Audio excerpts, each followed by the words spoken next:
요한복음은 이제 날 때부터 맹인되었던 사람이 눈을 뜨고 난 뒤에 뒷이야기를 꽤 길게 추적해 나가고 있습니다. 제가 처음 이 본문을 대할 때는 이런 생각을 했습니다. 이런 것을 성경 속에 이렇게 자세히 기록해 놨을까? 내용을 보면 별로 교훈이 되는 것도 없어 보이고 대단히 소소한 내용 같은데, 그런데 읽고 또 읽으면서 이 요한복음을 서문하고 연결시켜 보니까 정말 요한복음의 보물 같은 것이 바로 이 표면적으로는 소소해 보이는 스토리 속에 숨어 있구나 하는 것을 알게 되었습니다. 이게 뭐냐? 빛이 세상에 왔을 때 사람들이 보이는 반응을 여기에 묘사해 놓은 겁니다. 요한복음 1장 5절 기억나시지요? 빛이 어둠에 비치되 어둠이 깨닫지 못하더라. 여러분, 이 말씀은 묵상해 보면 굉장히 아픈 말씀이에요. 빛이 어둠에 비쳤는데 어둠이 그것을 빛으로 알지를 못해요. 그래서 자기 땅에 오매 자기 백성이 영접하지를 않습니다.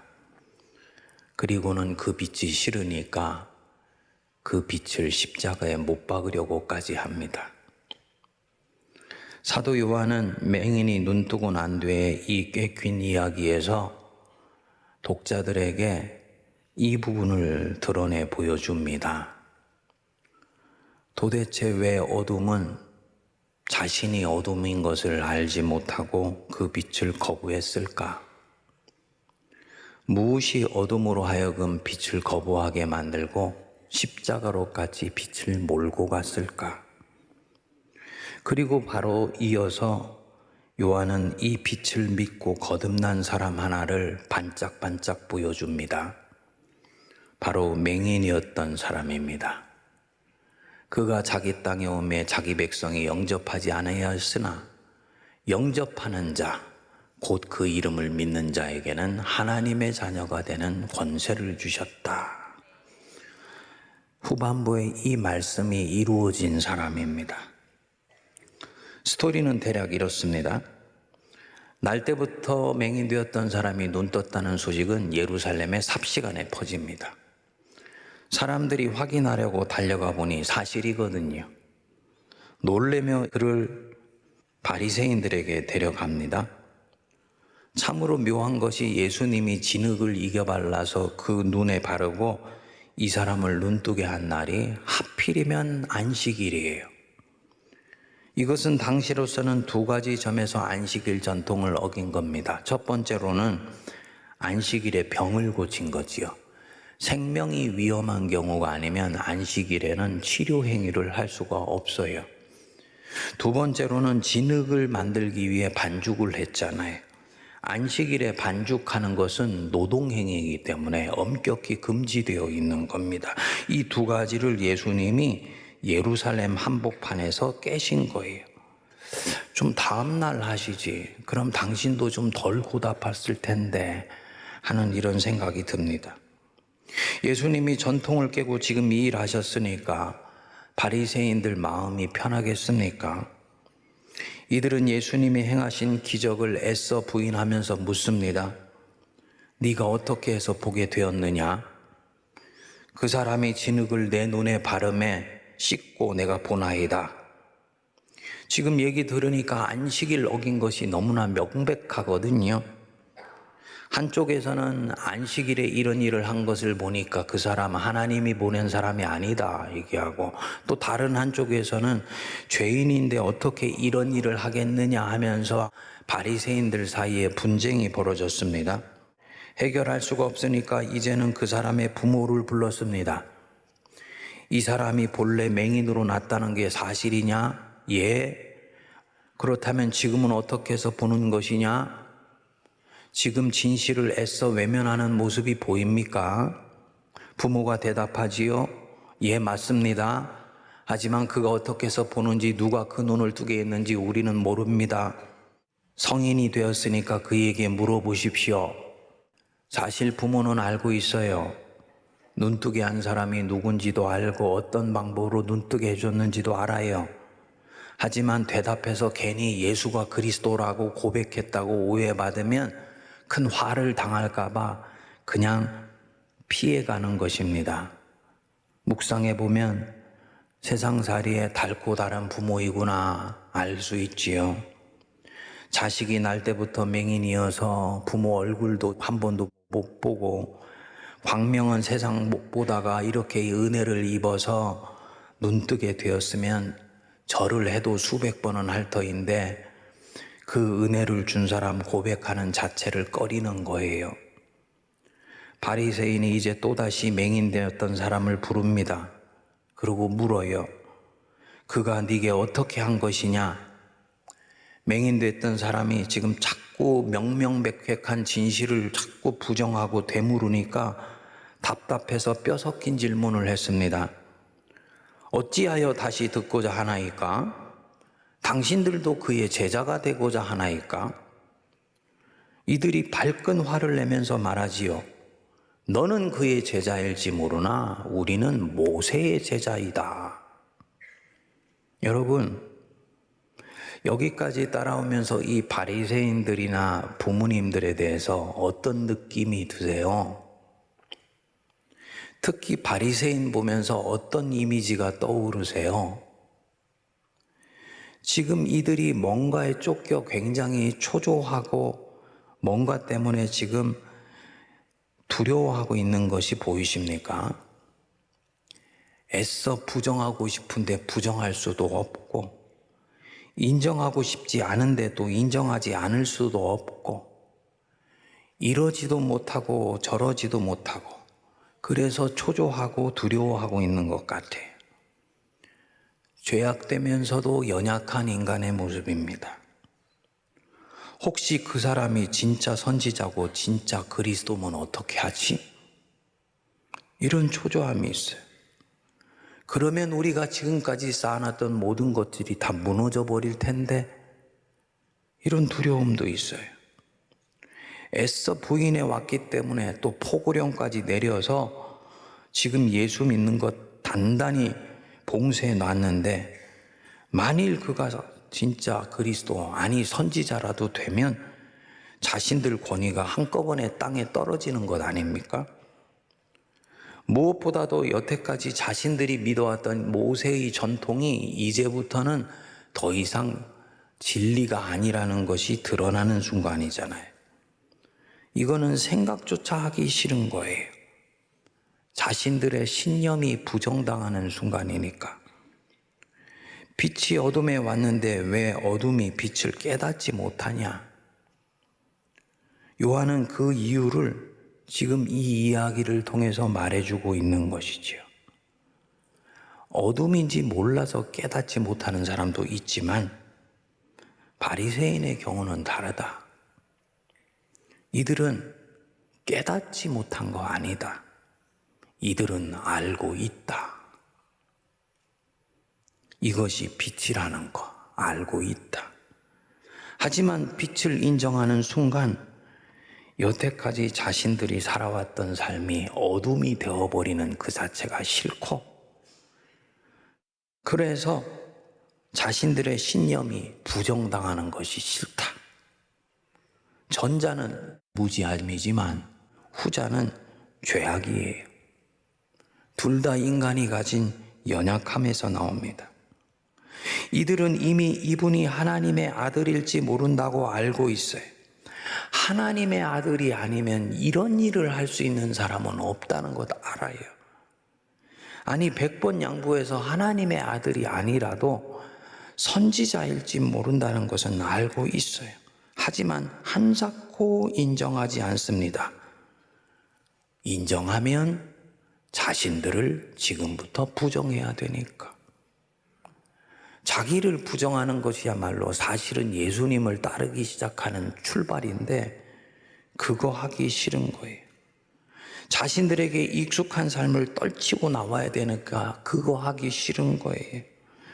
자신들이 견고하게 구축해 놓은 전통 깨고 새롭게 복음을 영접해야 되니까 이거 싫은 거예요. 신념도 무너지고 전통도 무너지고 기득권 전체가 완전히 와해되니까 이게 너무 두려운 겁니다. 가장 두려운 게 있어요. 특히 경건한 유대인들이 가장 예수님을 싫어하고 있는 대목이 있어요. 저 사람은 우리가 믿어온 하나님의 상을 완전히 무너뜨리고 있는 사람이야.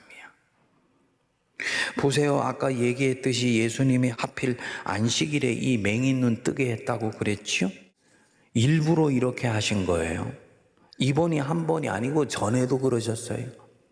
안식일에 회당에 손 마른 사람이 있는지라 사람들이 예수께서 그를 어떻게 하는지 보려고 뒤에서 살짝 쳐다보고 있었어요. 예수님이 이들 보란 듯이 회당 앞에 세우고 말씀하셨습니다.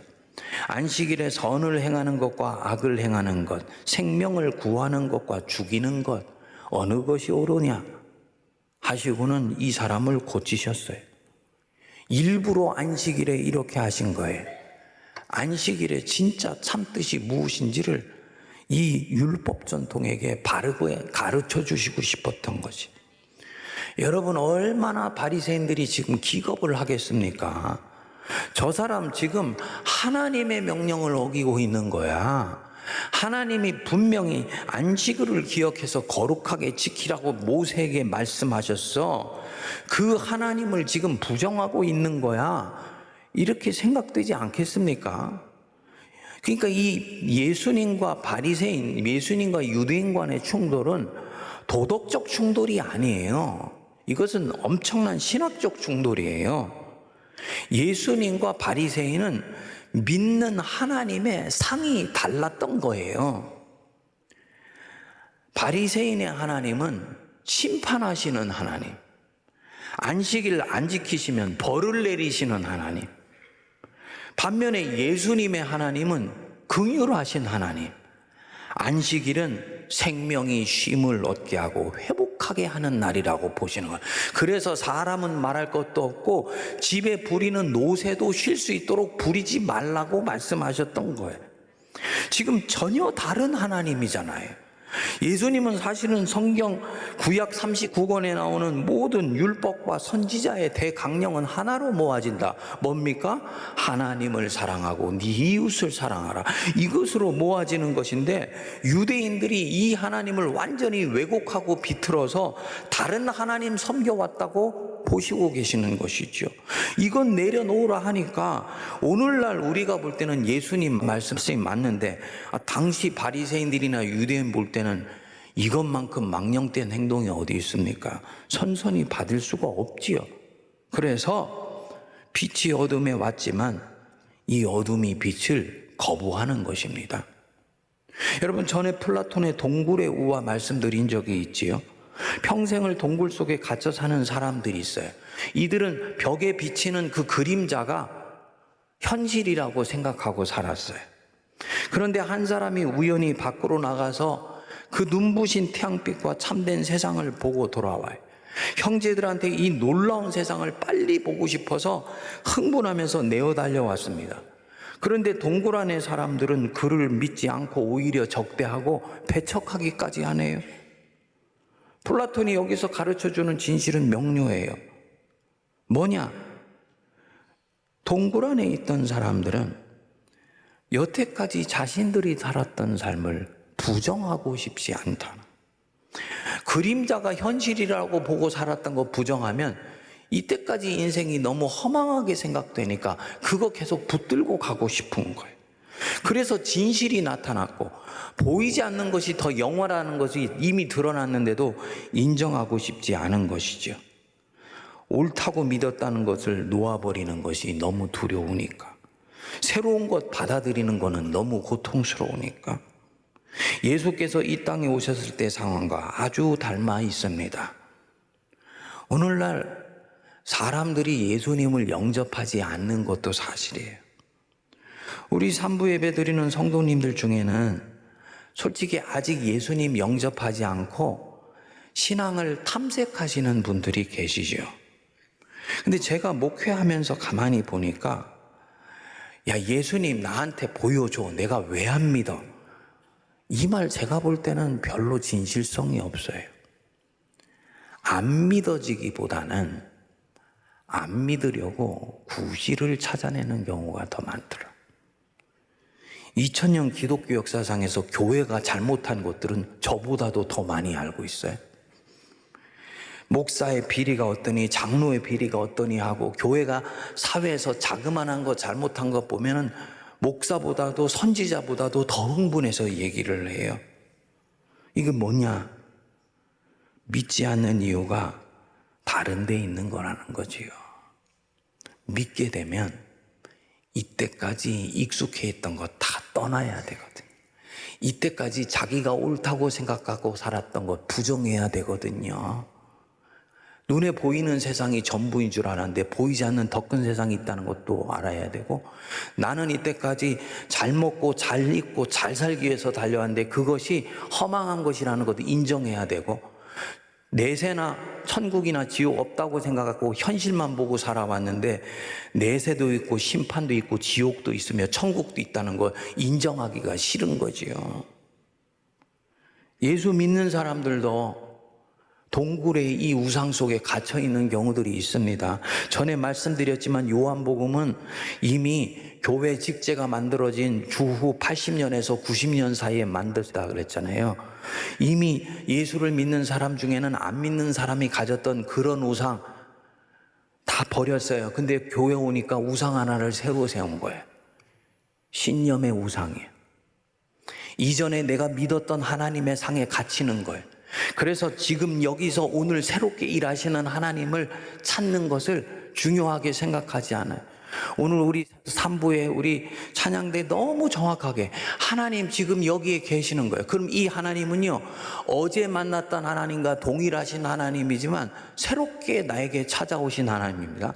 그렇기 때문에 항상 성도가 말씀을 보고 묵상을 하며 기도를 할 때는 서두에 물어야 돼. 하나님, 어제 만났던 하나님 상에 갇혀서 오늘 내게 새롭게 말씀하시는 하나님 놓치지 않게 해주세요. 애굽에서 만났던 하나님 상 버려야 광야에서 나를 휘몰아 가시는 하나님을 만날 수 있어요. 광야에서 만났던 하나님 내려놓아야 약속의 땅 가나안 땅 들어가가지고 새로운 하나님 만날 수 있는 거예요. 근데 성도들이 보면은 20년 30년 전에 만났던 그 하나님 화석처럼 고정시켜 놓고 오늘 여기서 만나려고 하는 거예요. 만나지냐? 안 만나지죠. 주님은 새롭게 일하는데, 그러니까 바리새인처럼 새 시대에 새롭게 일하시는 예수님을 하나님으로 알아볼 수가 없는 겁니다. 이게 동굴의 우상에 갇히는 것이죠. 9장에 보면 이 동굴에서 나온 한 사람이 있습니다. 바로 맹인되었던 사람입니다. 그는 바리새인처럼 자신의 익숙한 것에 매여 있지 않습니다. 부모처럼 혹시 이런 일로 뭐가 잘못되면 어떻게 하지? 이런 것 때문에 두려워하는 종류의 사람이 아닙니다. 어둠 속에 살다가 눈을 뜨고 빛을 보니까 너무너무나 자유로운 사람이 되었어요. 은혜 안에서 자유한 거예요. 바리새인들 앞에 가면 다 주눅 들거든요. 정죄받을까 봐. 더군다나 이 사람은 날 때부터 맹인되었던 사람이니까 구걸하는 사람일 거 아니에요. 그 사람이 바리새인 앞에 갔는데도 전혀 두려워하지 않아요. 바리새인들이 주는 시선과 평가에 너무너무나 자유하면서 내적으로 영혼의 진실을 말합니다. 너는 그를 누구라고 보느냐? 주저없이 말합니다. 그는 선지자니이다. 이들이 이 선지자를 인정하지 않으니까 이들 앞에서 말합니다. 이상합니다.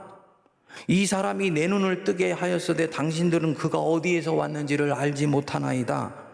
하나님이 죄인의 말을 듣지 아니하시고 경건하여 그 뜻대로 하는 자의 말을 들으시는 거 우리 유대인들은 이미 다 알고 있습니다. 이 사람이 하나님으로부터 오지 않았으면 아무 일도 할 수 없으리이다. 지금 자기가 생각하는 내면의 진실을 아주 솔직하게 얘기하는데 그 속에 진리가 담겨 있잖아요. 얼마나 담대합니까? 얼마나 두려움이 없습니까? 얼마나 해방되어 있는 사람인가요? 진리를 알지니 진리가 너희를 자유롭게 하리라. 이 사람이에요. 인간을 묶고 있는 온갖 두려움에서 해방된 사람. 뭐가 이 사람을 이렇게 아름답게 변화시켜냈을까? 어떻게 그는 이 인간이 연약해서 흔히 빠지는 이 동굴의 우상에서 걸어 나올 수 있었을까? 요한은 명료하게 얘기하지 않습니다. 그런데 힌트를 한 가지 줍니다. 그는 예수와 접촉했던 시간이 있었다. 무슨 접촉입니까? 사랑의 접촉이지요. 주님이 이 사람에게는 병만 고치신 것이 아니고 사랑의 터치를 해주신 거예요. 당신 자신의 사랑의 손길이 이 사람에 쏟아부어졌잖아요. 요한복음이 그래서 저는 요한은 진짜 천재인 것 같아. 이런 말 한마디도 안 하는데 이야기 속에 다 묵상하며 나오도록 찍어 보여주는 거예요. 이때 이 사람은 알았겠죠. 아, 하나님은 사랑이시구나. 이 사랑이 이 사람을 바꾼 거지요. 사랑에는 두려움이 없고 온전한 사랑엔 두려움을 내어 쫓나니. 주님에게서 내려온 사랑이 이 사람에게서 모든 두려움 내어 쫓아 주신 줄 믿습니다. 말씀이 육신이 되어 우리 가운데 거하심에 우리가 그 영광을 보니, 말씀이 육신이 되셔서 우리가 사는 가운데 집을 짓고 살고 계신다. 이 사람은 자기 부모처럼 바리새인처럼 세상이 심어놓은 두려움의 집에 사는 사람이 아니에요.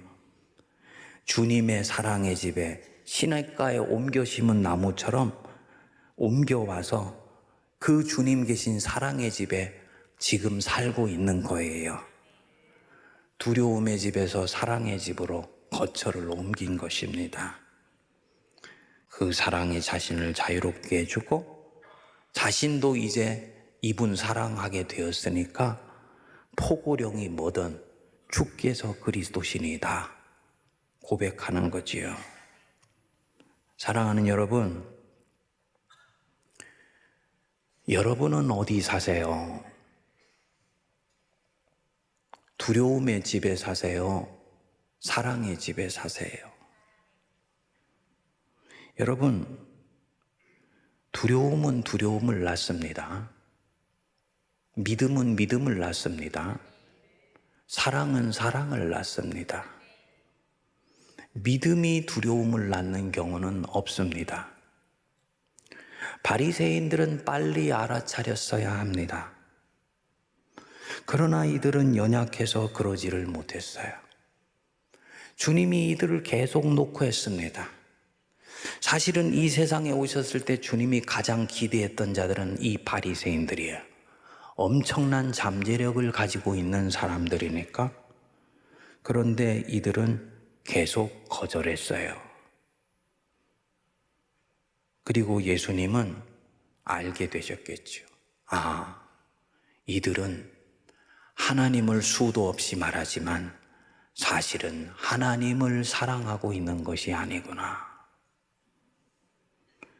하나님을 사랑한다면 하나님이 하시는 새 일, 그것은 반드시 보게 되어 있습니다.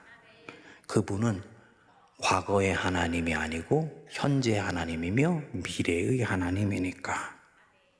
이들은 그분의 이미지를 사랑한 것뿐이었습니다. 사랑하는 성도님들, 우리는 여기에서 나올 수 있게 되기를 바랍니다. 동굴의 우상에는 수없이 많은 사람이 갇혀요. 저도 갇히고 믿음의 확신을 가진 사람은 끊임없이 여기에 갇힙니다. 근데 그 동굴의 우상 속에서 나오는 길은 하나예요. 지금 여기에 일하시는 하나님 믿고 하나님 손길에 계속 새롭게 내 영혼의 주파수를 맞추는 거예요. 과거에 만났던 하나님에 고정되면 안 돼요. 끊임없이 지금 이 자리에서 내게 말씀하옵소서, 나는 듣겠나이다 하는 마음으로 주님께 나아갈 때 이분은 주님을 끊임없이 새롭게 영접하게 돼요. 그래서 요한복음에 나오는 믿음은 과거형이 단 한 번도 없다고 얘기했잖아요. 항상 믿음은 현재 진행형으로 헬라어로 되어 있습니다. 그 믿음의 여행 신실하게 감당하여서 두려움의 집에서 풀려나고 사랑의 집에서 영원히 가는 복 누리시기 바랍니다.